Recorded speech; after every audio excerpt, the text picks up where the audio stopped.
श्रीमहागणाधिपतये नमः। ॐ श्रीपार्वतीपरमेश्वराभ्यां नमः। ॐ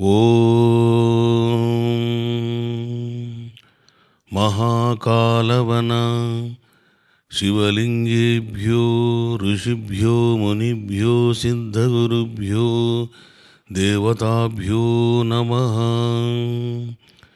ॐ काली महाकालभैरवाभ्यां नमः। ॐ महाकाल शिवलिंगेश्वराय नमः। దివ్యాత్మస్వరూపులారా, మహాకాలవన శివలింగాల మార్మిక తత్వం గురించి మీరు శ్రవణం చేస్తున్నారు. నిన్నటి రోజున మహాకాలవన శివలింగాల ఉపాసన వలన కలిగేటువంటి అష్టఫలములు ఏమిటో శ్రవణం చేశారు. శ్రవణం చేసినప్పుడే భావం కలుగుతుంది. భావం కలిగినప్పుడే శుద్ధ భక్తి సంప్రాప్తమవుతుంది. శుద్ధ భక్తి సంప్రాప్తమైనప్పుడే శ్రద్ధ, అసలు సిసలైనటువంటి పరాభక్తి, ఇవన్నీ సంప్రాప్తము అవుతాయి. మహాకాలవనములోని శివలింగాలు 84 అని నిర్ణయించడం జరిగింది శాస్త్రం, ఋషులు. ఎందుకు 84 శివలింగాలకు ఫిక్స్ అయ్యారు అని అంటే, సంఖ్యాశాస్త్రములో ఏదో మార్మికమైనటువంటి ముడి ఉంటుంది. మరి ఏమిటి ఆ మార్మిక తత్వం అని అంటే, మహాకాలవన శివలింగాలు 84 లక్షల జీవరాశులకు సద్గతిని ప్రసాదిస్తాయి, మోక్షమును ప్రసాదిస్తాయి అని ఒక ఆంతర్యం. అతడు మనిషియా, దేవతయా, గంధర్వుడా, కింపురుషుడా, జంతువా, క్రిమియా అన్నది ప్రధానం కాదు. 84 లక్షల జీవరాశులకు సద్గతి ప్రసాదించబడుతుంది. ఇక రెండవది, 84 లక్షల యోనులకు సుజ్ఞానము, కైవల్యం ప్రసాదించబడుతుంది అని అర్థం. అంటే అతను ఎలాంటి యోనిలోనైనా సంభవించవచ్చు. జంతువు కావచ్చు, క్రిమి కావచ్చు, కీటకం కావచ్చు, చీమ కావచ్చు, ఏనుగు కావచ్చు. 84 లక్షల యోనులకు సద్గతి ప్రసాదించబడుతుంది అని రెండవ ఆంతర్యం. ఇక మూడవది, 84 రకాలుగా పరమాత్మ చేత కటాక్షించబడెదరు. ఇది మూడవ ఆంతర్యం. అంటే మహాకాలవనములోని నువ్వు ఏ శివలింగాన్ని పట్టుకున్నా తరిస్తావు. ఎందుకు? 84 శివలింగాలలో కొలువై ఉన్నది ఒకే ఒక దైవము, ఆది దైవము, పరాత్పర దైవము, పరమశివుడు. నువ్వు 84 శివలింగాలను ఆరాధించకపోయినా ఒక్క శివలింగాన్ని కనుక పట్టుకున్నావా అయిపోయింది. యు విల్ గెట్ మోక్ష, బ్రహ్మజ్ఞానము, ఇవన్నీ నీకు సంప్రాప్తము అవుతాయి. ఎందుకంటే 84 శివలింగాల యొక్క కథనములు శ్రవణం చేసినప్పుడు ఒక్కొక్క శివలింగము ఒక్కొక్క మహాఫలాన్ని, విశిష్ట ఫలాన్ని ప్రసాదిస్తుంది. అవన్నీ మీరు ఆయా శివలింగాల కథనములు వచ్చినప్పుడు మీకు బాగా అర్థమవుతుంది. ఈ రకంగా మూడవ ఆంతర్యం ఏమిటిది అంటే, 84 రకాలుగా కటాక్షించబడెదరు అని మూడవ ఆంతర్యం. 84 అన్నప్పుడు కర్మ వలయం అనేది ప్రతి మనిషికి ఉంటుంది. మరి ఈ వలయం ఎట్లా ఉంటుందా అంటే 84 రకాల చక్రాల వలయంలో ఉంటుందంట. మనకు కేవలము షట్చక్రములే తెలుసు, కానీ కర్మ వలయానికి ఎన్ని చక్రాలు ఉంటాయి అంటే 84 చక్రాలు ఉంటాయంట. వాటిని కర్మచక్రములు అని అంటారు. 84 అన్నప్పుడు మనము మహాకాలవనములోని శివలింగాలను చూసినప్పుడు పూర్ణంగా అధ్యయనం చేస్తే ఒక విషయం అర్థమవుతుంది. ఏంటి అంటే 80 శివలింగాలకు 4 దిక్కుల్లో 4 శివలింగాలు రక్షణా శివలింగాలుగా ప్రతిష్ఠించబడ్డాయి. అంటే 80 + 4 84. అంటే 4 సరిహద్దుల్లోన ఈశాన్యం, నైరుతి, వాయువ్యం, ఆగ్నేయం, ఇట్లా 4 దిక్కుల్లోన ప్రతిష్ఠించబడ్డాయి 4 లింగాలు. భైరవునికి ప్రీతికరమైన సంఖ్య ఎంత అని అంటే 8. శనీశ్వరునికి ఇష్టమైన సంఖ్య ఎంత అంటే 8. చూసారా బాబు? అందుకే మీకు అష్టభైరవులు, అష్టమాతృకలు, చతుషష్ఠి భైరవులు. అంటే 8 × 8 ఎంత? 64, మల్టిపుల్ ఆఫ్ 8. ఈ రకంగా 8 అనేది చాలా మంచి సంఖ్య. భైరవ ఆరాధన చేసేటప్పుడు ఏదైనా మీరు 8 సంఖ్య మీద ఆధారపడి ఉపాసన చేయాలి. ఫర్ ఎగ్జాంపుల్, ఈరోజు నేను సంగమ స్థానములో స్నానం చేశాను. మరి ఎన్నిసార్లు మునగాలి నేను? భైరవునికి ఇష్టమైన సంఖ్య ఎంత? 8. 8 సార్లు మునిగి లేచాను. ఈ రకంగా 84 అన్నటువంటి సంఖ్యకు ఎందుకు శాస్త్రము అటువంటి మహత్తరమైనటువంటి వాల్యూ ఇచ్చిందో చక్కగా మీకు బోధపడింది. మరి మహాకాలవన శివలింగాల గురించి ఎవరు చెప్పాలి? నిగూఢమైనటువంటి రహస్యాతి రహస్యమైనటువంటి గుప్తతరమైనటువంటి శివలింగాల మార్మిక తత్వం ఏమిటిదో, ఆ శివలింగాల వైభవం ఏమిటిదో, ఆ శివలింగాల యొక్క గత చరిత్ర ఏమిటిదో, ఆ శివలింగాలు ఎట్లా ఉద్భవించినాయో మరి ఎవరు చెప్పాలి? ఇవన్నీ సాక్షాత్తు పరమేశ్వరుడే చెప్పాలి. అందుకే స్కాంద పురాణములోన అమ్మవారు మహారుద్రుడిని ప్రశ్నిస్తుంది. దీనితో స్కాంద పురాణములో మహాకాలవన శివలింగాల యొక్క తత్వం గురించి శుభారంభం అవుతుంది. పార్వతీదేవి మహారుద్రుడిని ప్రశ్నిస్తుంది, రుద్ర, భూలోకములో ఉన్నటువంటి నదులు, తీర్థములు, క్షేత్రములు నాకు చెప్పుము. అందులో మీకు బాగా ఇష్టమైనటువంటి మహిమాన్వితమైనటువంటి నెంబర్ 1 స్థానములో మీరు భావించేటువంటి తీర్థమేమిటో, క్షేత్రమేమిటో నాకు చెప్పండి అని ఎంతో కుతూహలముతో అడుగుతుంది అమ్మవారు. అప్పుడు మహారుద్రుడు ఆనందకరంగా, పార్వతీ, నువ్వు చాలా మంచి ప్రశ్న వేశావు. ఈ ప్రశ్న లోక కళ్యాణకారకం, సర్వజన సద్గతి ప్రదాయకం, అష్టైశ్వర్యదాయకమో, దుష్టపీడా వినాశకరము. చివరికి మోక్షప్రదము పార్వతి,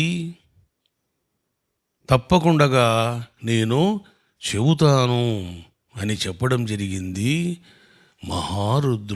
మహారుద్రుడు పార్వతీదేవితో ఈ విధంగా ప్రబోధించడం జరిగింది.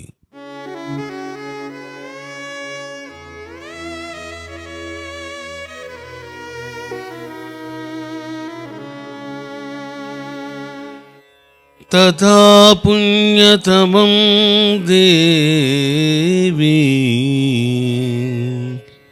మహాకాలవనం శుభం. తథా పుణ్యతమం దేవి. తథా ఎందుకంటున్నాడు ఈ మాట అంటే, చాలా క్షేత్రాల గురించి, తీర్థాల గురించి మహారుద్రుడు వ్యక్తం చేయడం జరిగింది. తథా ఆ తరువాత పార్వతి పుణ్యతమం దేవి, నీవు కేవలము దర్శించినంత మాత్రమని అపారమైన పుణ్యం పొందుతావు. చూశారా బాబు, మహాకాలవనములో నువ్వు అలా తిరుగుతూ ఉంటే నీకు రకరకాల శివలింగాలు కనపడతాయి. మనం ఏమనుకుంటాం, ఇవి ఏంటోలే అనుకుంటాం. ఒక్కొక్క శివలింగానికి ఒక్కొక్క చరిత్ర, ఒక్కొక్క శివలింగం వెనకాల ఒక సిద్ధపురుషుడు, ఒక తపోనిష్ఠుడు, ఒక మహర్షి, ఒక వేదర్షి వెనక దాగి ఉంటాడు. పార్వతి, మహాకాలవనములో నీవు ప్రవేశిస్తే చాలు, సుందర వనములో ప్రవేశించగానే సుగంధాన్ని ఏ విధంగా అయితే ఆఘ్రాణిస్తారో, మహాకాలవనములో ప్రవేశించినంత మాత్రమని పుణ్యము వాళ్ళని ఆవరిస్తుంది. అటువంటి వనము మహాకాలవనము. మహాకాలవనములో ఉన్న శివలింగాలను దర్శించడం కాదు, మహాకాలవనమును దర్శిస్తే చాలు, కాలు పెడితే చాలు, అపారమైన పుణ్యము నీ వెంటబడుతుంది. మహాకాలవనం శుభం. మరి ఈ వనము ఎలాంటి వనము? శుభంకరమైన వనము. నువ్వు దుఃఖములో ఉన్నావా? నీ దుఃఖం పోతుంది, అది శుభం. నువ్వు దరిద్రంతో బాధపడుతున్నావా? నీ దరిద్రం పోతుంది, ధనము నీకు సంప్రాప్తమవుతుంది. శత్రుబాధలు, శత్రు పీడలు ఉన్నాయా? అవన్నీ ఎగిరిపోతాయి. అజ్ఞానముతో నువ్వు సతమతమవుతున్నావా? సుజ్ఞానం కలుగుతుంది. పార్వతి, అటువంటి వనము మహాకాలవనము అని చెప్పడము జరిగింది. ఇక 2వ శ్లోకములో మహారుద్రుడు ఈ విధంగా చెప్పడం జరిగింది.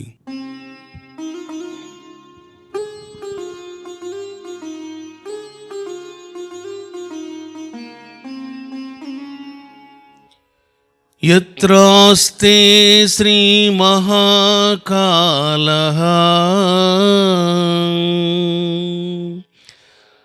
పాపంధేన హుతాశనః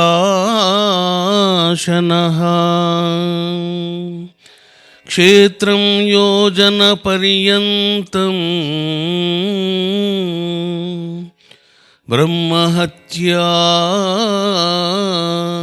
వినాశనం. పార్వతి, యత్ర అస్తే శ్రీ మహాకాలః, అక్కడ ఎవరు ఉంటున్నారు?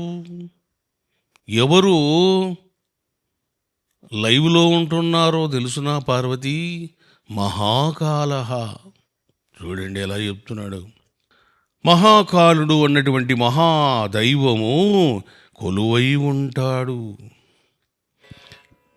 పాపంధన హుతాశనః ఇంధనమును అగ్నిదేవుడు ఏ విధంగా అయితే కాలుస్తాడో ఆ విధంగా మహాకాలుడు పాపమును కాల్చిపాడేస్తాడు.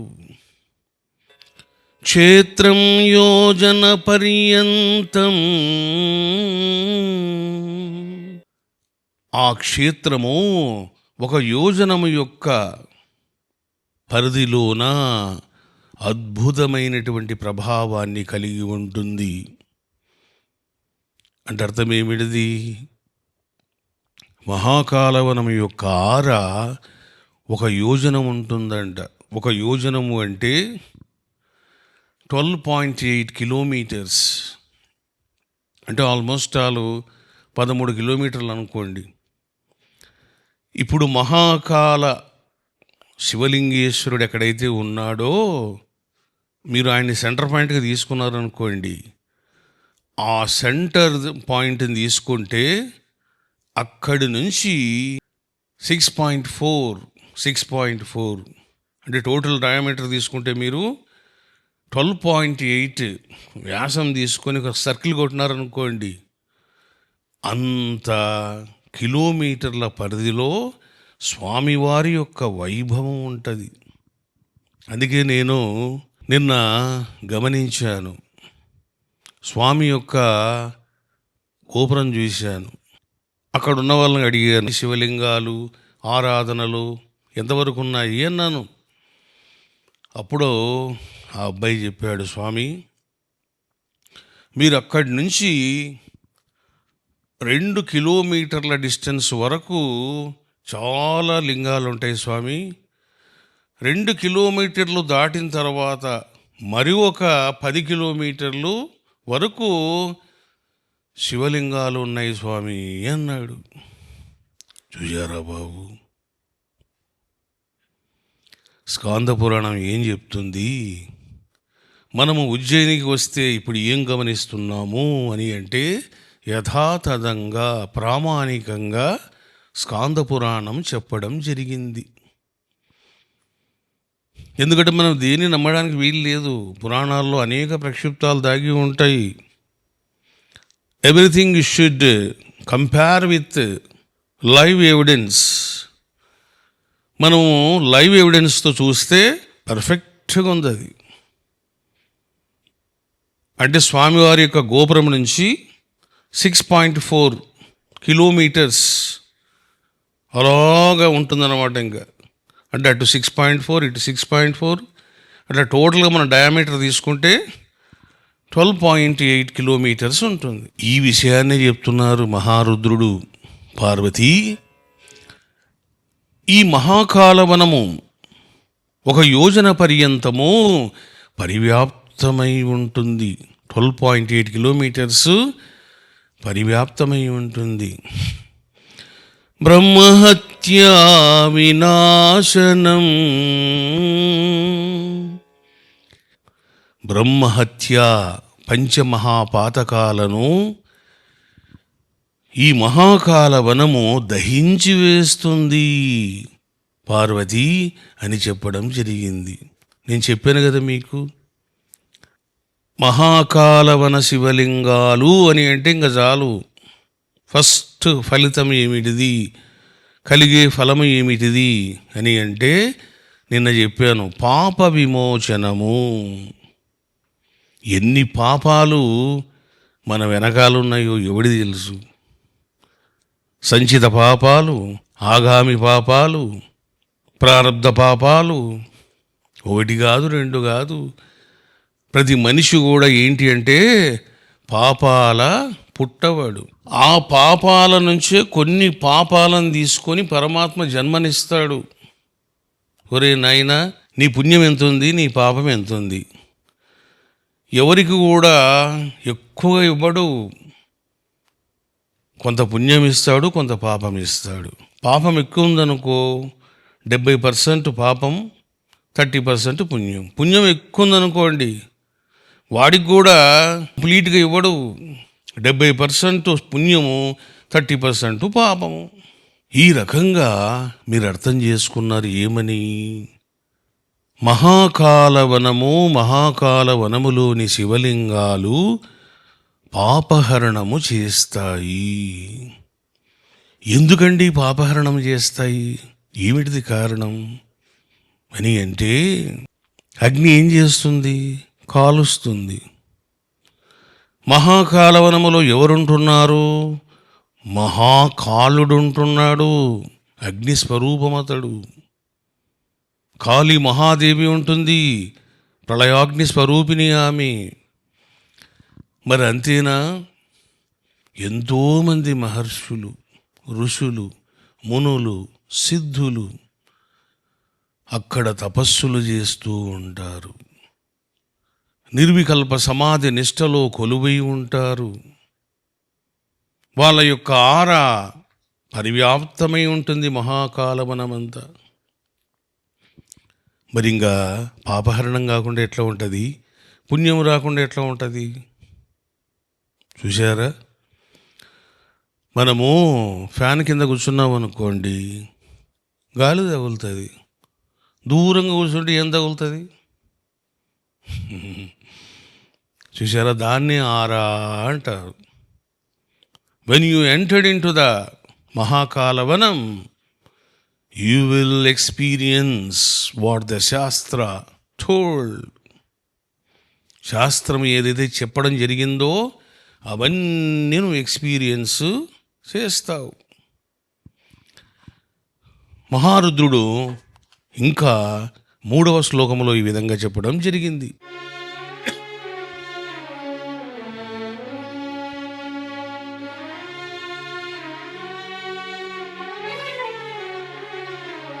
భుక్తిదం ముక్తిదం క్షేత్రం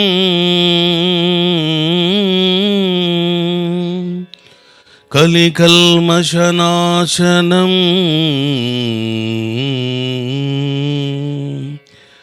ప్రళయేప్యాక్షయం దేవీ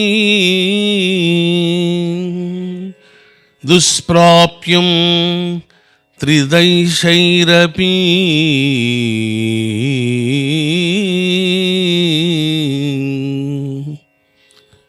పార్వతి, ఈ మహాకాలవనము, ఉజ్జయిని మహాక్షేత్రము ఎలాంటిది అంటే, భుక్తిదం, నీకు మంచి ఆహారాన్ని ఇస్తుంది. చూశారా? భైరవుడు ఎలాంటి వాడు అంటే, ఊరికే ఆకలితో చంపేవాడు కాదు, మంచిగా భోజనం పెడతాడు.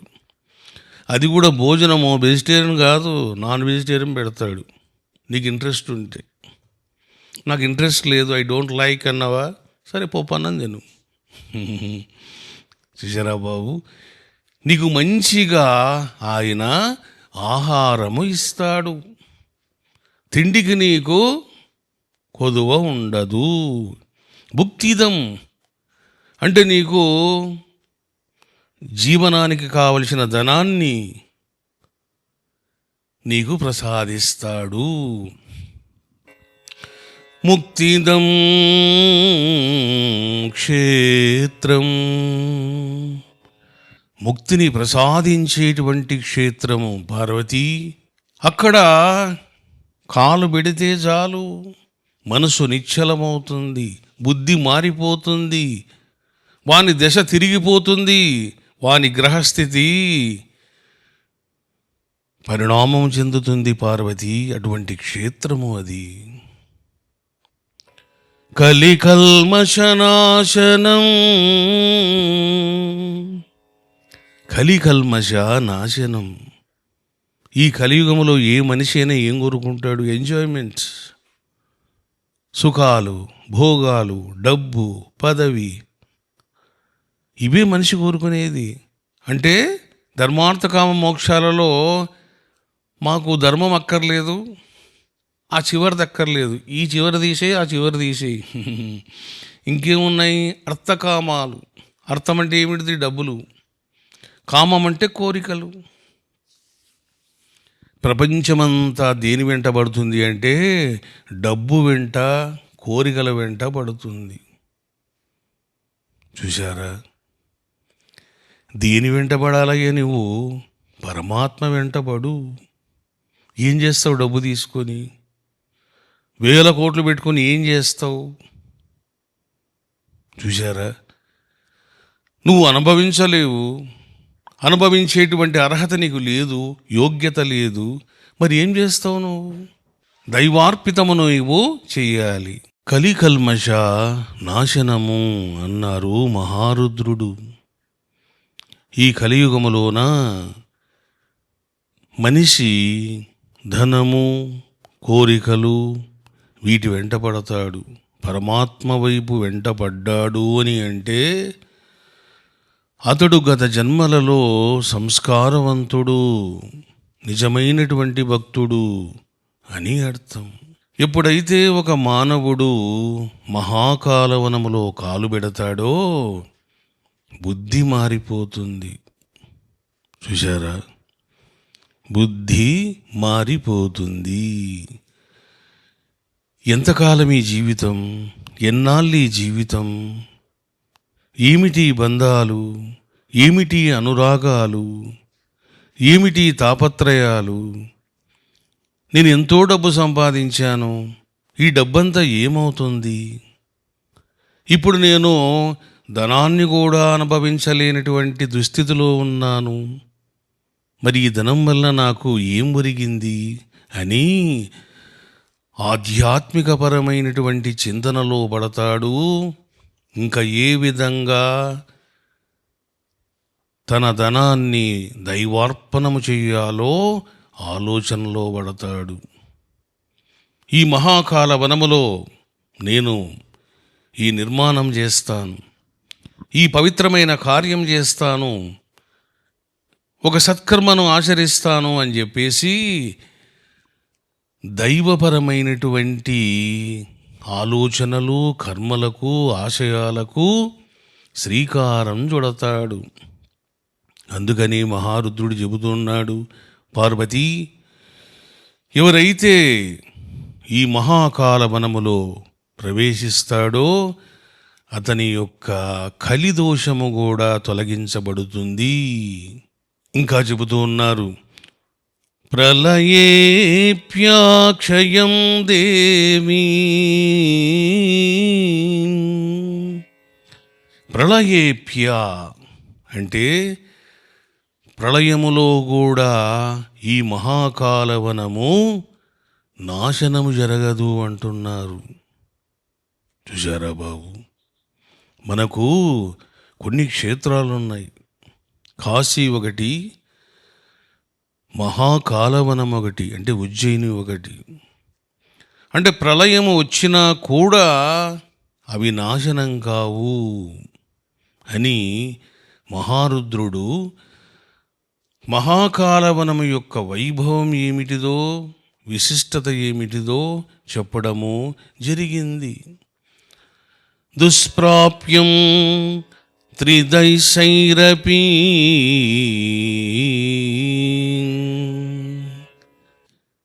పార్వతీ, దేవతలకు కూడా ఇది దుర్లభమైనటువంటిది. ఇది లభించాలి అని అంటే, ఇందులో కాలు పెట్టాలి అని అంటే ఎంతో పుణ్యము ఉండాలి. చూడండి, మనకు ఏదైనా జబ్బు చేసినప్పుడు ఏమండి, ఈ యొక్క హాస్పిటల్కి వెళ్ళండి, అది చాలా పెద్ద హాస్పిటలు, వెరీ ఫేమస్ హాస్పిటలు, తప్పకుండా మీకు క్యూరింగ్ జరుగుతుందండి, తిరుగులేదండి అని పెద్ద పెద్ద హాస్పిటల్స్ డాక్టర్స్ చెబుతూ ఉంటారు. అంటే రోగము చావు దాకా వచ్చినప్పుడు ప్రాణం పోసే హాస్పిటల్స్ ఉంటాయి. అదే విధముగా శాపాలు వచ్చినప్పుడు, ప్రాయచిత్తము బలంగా ఉన్నప్పుడు చూశారా ఏం చెప్తారు అంటే, నువ్వు మహాకాలవనానికి వెళ్ళు, నువ్వు చాలా పాపం చేసావు, ఇక నీకు తరుణోపాయం మహాకాలవనమే, గో, ఇగో ఈ యొక్క శివలింగాన్ని నువ్వు దర్శించు, నువ్వు సేవించు అని చెప్పడం జరుగుతుంది. మీరు 84 స్టోరీస్ వింటే మీకు ఇదే అర్థమవుతుంది. నువ్వు దరిద్రంతో బాధపడుతున్నావు, మహాకాలవనములోన ఉత్తర దిక్కులోన నీకు చెట్టు కనపడుతుంది. నువ్వు అదే మార్గములో వెళ్తే ఆ దగ్గరలోనే ఒక ఆలయానికి మరొక ఆలయం ఉంటుంది. ఆ ఆలయములో శివలింగం ఉంటుంది. నువ్వు ఆరాధిస్తే నీ దోషము నివారించబడుతుంది అని చెప్పడం జరుగుతుంది. ఈ రకంగా ఆత్మస్వరూపులారా, మనము ఎన్నో క్షేత్రాలు విన్నాము. కాశీ, ప్రయాగ, హిమాలయాసు, హరిద్వారు, ఋషికేశు, కేదార్నాథు, బదరీనాథు, తిరుపతి, షిరిడి, శ్రీశైలము, ఎన్నెన్నో పుణ్యక్షేత్రాలు మనం విన్నాము. కానీ ఈ క్షేత్రములో ఇన్ని శివలింగాలున్నాయి, ఈ శివలింగాన్ని ఆరాధిస్తే నీకు ఈ ఫలము కలుగుతుంది అని చెప్పేటువంటి శివలింగాలు ఎక్కడున్నాయి అంటే ఉజ్జయిన్లో ఉన్నాయి. చూశారా బాబు? మీరు కాశీకి వెళ్ళండి, నీ యొక్క సమస్యకు పరిష్కారము ఈ శివలింగ ఆరాధన అనేది మీకు ఉండదు. మీరు తిరుపతికి వెళ్ళండి, తిరుపతిలోన మీరు ఈ దైవాన్ని, ఈ శివలింగాన్ని ఆరాధించండి అని మీరు చూడండి. ఎందుకంటే తిరుపతిలో కూడా చాలా శివలింగాలు ఉన్నాయి. తిరుపతిలో ఎన్నో పుణ్య నదులు ఉన్నాయి. ఎందరో సిద్ధులు తపస్సులు చేసిన వాళ్ళు ఉన్నారు. మహాకాలవనము, ఉజ్జయిని నగరము అనేది ఒక ప్రత్యేకమైనటువంటి మహాక్షేత్రం. ఎందుకంటే ఏ క్షేత్రములో కూడా ఇన్ని శివలింగాలు ఉన్నాయి, నువ్వు ఈ శివలింగాన్ని ఆరాధించు, ఈ శివలింగాన్ని ఆరాధిస్తే నీకు ఈ ఫలము కలుగుతుంది అని చెప్పేటువంటి కథనములు ఇటువంటివి ఎక్కడ మనకు ఏ క్షేత్రానికి లేవు. యు టేక్ ఎనీ క్షేత్రం, ఇటువంటి అనాలసిస్ యాటిట్యూడ్ ఏ క్షేత్రానికి లేదు. చూశారా? అందుకని మహాకాలవనము అన్నప్పుడు ఇక్కడ మీకు ఇంకొక రహస్యం కూడా చెప్తున్నా. 84 శివలింగాలు అనేవి అవి ప్రధానమైనటువంటివి. ఎక్స్పోజ్డ్ శివలింగాలు అంటారు వాటిని, సుప్రసిద్ధమైనవి. కానీ మహాకాలవనములో అసంఖ్యాకమైనటువంటి శివలింగాలు ఉన్నాయి. చూశారా బాబు? అంటే మళ్ళీ ఎక్కడెక్కడ ఏ ఋషి తపస్సు చేశాడో, ఎంత ఘోరంగా చేశాడో ఎవడి తెలుసు. ఈ రకంగా ఆత్మస్వరూపులారా మీరు అర్థం చేసుకున్నారు. ఈరోజు చూడండి, నేను గుహేశ్వర శివలింగాన్ని దర్శించాను, అభిషేకాలు చేశాను. అసలు లోపల ఇట్లా ఎంట్రీ కావాలంటే 6 ఫీట్ల మనిషి 3 ఫీట్లు కావాలి. ఇప్పుడు మీరు వెళ్ళారనుకోండి, ఏందిరా ఈ ఆలయం ఇంత ఉంది, ఇది గింత ఉంది అనుకుంటారు. చాలా పెద్ద తపోభూమి అది. మహాకాలవన శివలింగాలను దర్శించడం కాదు, అసలు ఆ మాటలు నీ చెవులో పడాలన్నా పుణ్యం ఉండాల, గురు అనుగ్రహం ఉండాల. అందరూ ఆ మాటలు వినలేరు. గురు అనుగ్రహం ఉండాలా, అప్పుడు నువ్వు వింటావు. గురువు అనుగ్రహం ఇంకా ఎక్కువ ఉందనుకో, అప్పుడు నువ్వు గురువు చెప్పినట్లు ఆచరిస్తావు. లేదనుకో విని మర్చిపోతావు మళ్ళీ. ఈ రకంగా ఆత్మస్వరూపులారా, శివ, శక్తి, రుద్ర, భైరవ, సాయి వీళ్ళ అనుగ్రహం వలన మహాకాలవన శివలింగాల గురించి తెలుసుకునే భాగ్యం మనకు కలిగింది. ఈరోజు నేను ఒక బ్రాహ్మణుడితో మాట్లాడుతున్నప్పుడు, ఏం బాబు, మరి ఇంత పవర్ఫుల్ శివలింగాలు పెట్టుకొని అసలు ఈ ఉజ్జయినిలోనే చాలామందికి తెలియదే అని అడిగాను. చాలామంది తెలియదు. 84 అనే పేరు చాలామందికి తెలిసి ఉంటుంది, కానీ చౌరాసిలో మహాకాలవన శివలింగాలు ఉన్నాయి అనేది తెలియదు. ఇది పరిస్థితి. మరి వాడు ఉజ్జయిన్లోనే ఉంటున్నాడు. ఉజ్జయిన్లో ఉన్నవాడు మరి వెళ్ళి దర్శించగలుగుతున్నాడా, సేవించగలుగుతున్నాడా? నో. ఎవడు తెలుసుకోవాలో వాడు తెలుసుకుంటాడు, ఎవడు రావాలో వాడు వస్తాడు, ఎవడు పొందాలో కటాక్షం వాడు పొందుతాడు. దైవ నిర్ణయము ఇట్లా ఉంటుంది.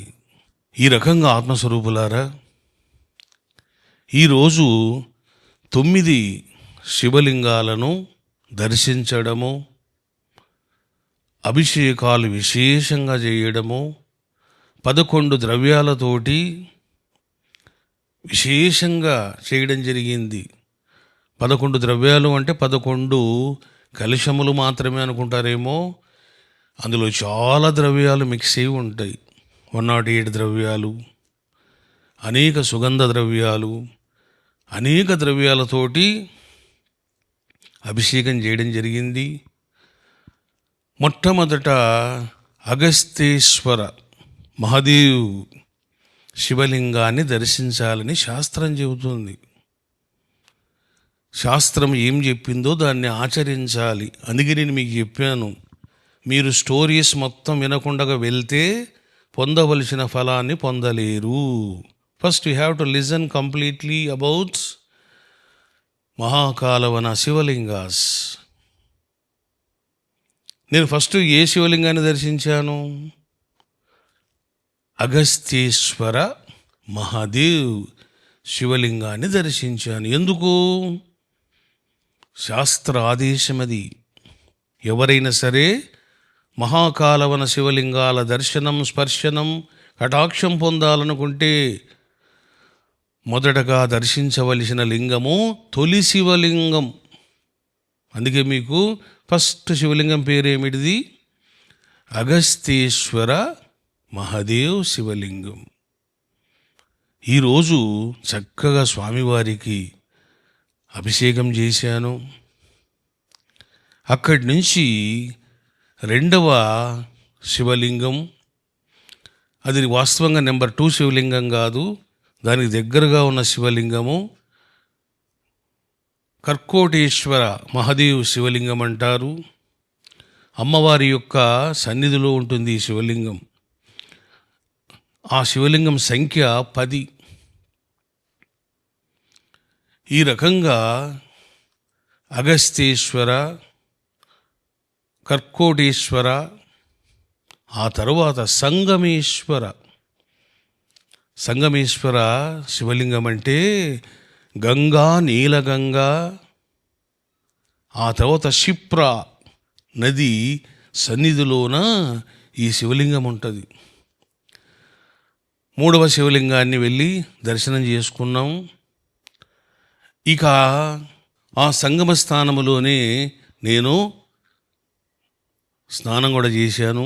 అంటే గంగలో మునిగాను, చేయవలసిన అనుష్ఠానం చేశాను. అక్కడి నుంచి పక్కనే ఉంటుంది గుహేశ్వర శివలింగం. అది 2వ శివలింగం అంటారు దాన్ని ఆర్డర్ ప్రకారం. మేము 4వ శివలింగంకి వెళ్ళాం.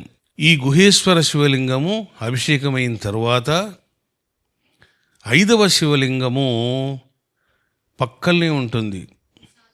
పిశాచేశ్వర శివలింగము అంటారు. ఆ పేరు చూడండి, పిశాచేశ్వర శివలింగం. అక్కడి నుంచి స్వర్ణ జ్వాలేశ్వర శివలింగాన్ని దర్శించాము. అక్కడి నుంచి ఢమరుక శివలింగాన్ని దర్శించాము. డమరుకేశ్వర మహాదేవ్ శివలింగం అంటారు. ఇక అక్కడి నుంచి ఢూండేశ్వర శివలింగం అంటారు. ఆ స్వామివారి దర్శనం చేసుకున్నాం. అది 3వ శివలింగం, అది అంటే ఆర్డర్ ప్రకారం. అందువల్ల మీరు కన్ఫ్యూజ్ కాకండి, ఎందుకంటే శివలింగాలు ఎట్లా దగ్గరగా ఉంటాయో అట్లా వెళ్తుంటా నేను. ఢూండేశ్వర శివలింగం దర్శనం చేసుకున్న తర్వాత 9వ శివలింగము అరుణ మహాదేవ్ శివలింగేశ్వరుడు. ఇంక చూడండి,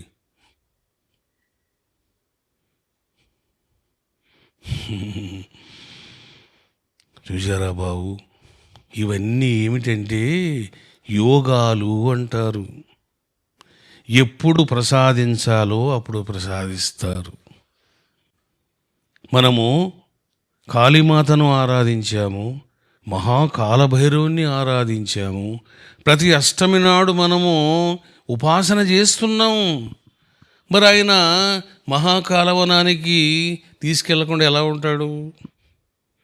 అరే రే, ఇంత బాగా చేస్తున్నాడు వీడు, మహాకళావనం తీసుకొస్తే ఇంకా నా బాగా చేస్తాడు అని స్వామి అనుకున్నారేమో. మనకు ఆ ప్రసాదము ప్రసాదించడం జరిగింది. మొదటి రోజున 9 శివలింగాల దర్శనం, స్పర్శనం, అభిషేకము, ఆరాధనము, 2 చోట్ల హవనము, ఇవన్నీ జరిగాయి. ఈ రకంగా ఆత్మస్వరూపులారా చక్కని ఆరాధనం, ఉపాసనం జరిగింది.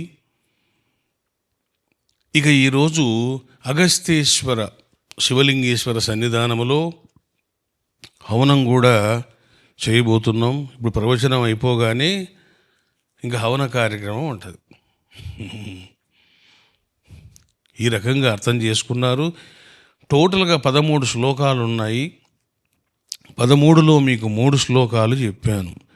ఈ 13 శ్లోకాస్ వింటే మహారుద్రుడు ప్రబోధించినటువంటి మహాకాలవన శివలింగ వైభవం, మహత్తి ఏమిటిదో చక్కగా బోధపడుతుంది. ఆఫ్టర్ దాట్ రుద్రుడు ఒక్కొక్క శివలింగం గురించి వివరించడం జరుగుతుంది. మొత్తము ఈ టీచింగ్ అంతా చేసేది ఎవరు అంటే మహారుద్రుడే. సాక్షాత్తు అమ్మవారికి ప్రబోధిస్తారు మహారుద్రుడు. ఈ విధంగా ఆత్మస్వరూపులారా చక్కగా మీరు తెలుసుకున్నారు. మళ్ళీ మనము నెక్స్ట్ క్లాస్లో కలుసుకుంటాం. అందరూ చెప్పండి, ఓం నమః శివాయ, ఓం రుద్రాయ నమః, ఓం శ్రీ పార్వతీ పరమేశ్వరాభ్యాం నమః, ఓం మహాకాలవన శివలింగేభ్యో ఋషిభ్యో మునిభ్యో సిద్ధగురుభ్యో దేవతాభ్యో నమః. ఓం కాళీ మహాకాళభైరవాభ్యాం నమః.